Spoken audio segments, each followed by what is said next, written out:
to start this sort of show corner on rhetoric and ideas and information. And it was because I sat with you for a beer with some friends, I think from Deloitte, and you shared your experience as a professor trying to do the same transition that Tommy has done to online and discovering some things. And one of the things you shared with me was, hey, how about the opposite? You know, what happens if you write a short story or some narrative around everybody working only online, everybody studying only online, and one day the internet goes down, they have to go to class, and they say, what's with all this space? Yeah, right.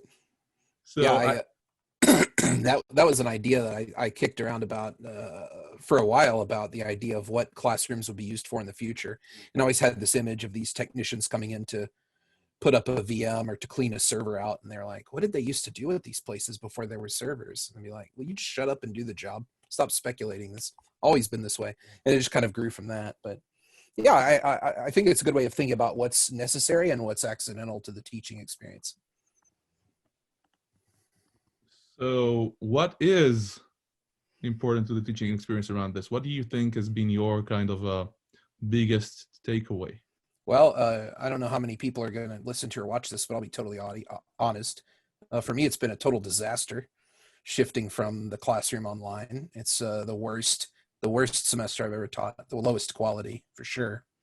The only class that's doing well is my class that was an online class to begin with. That one seems to be fine. But I think the biggest thing we have to think about is that space, connecting that physical space of desks and the whiteboard and the lectern with what's going on in terms of teaching has way too much influence over what we teach and what we think teaching is.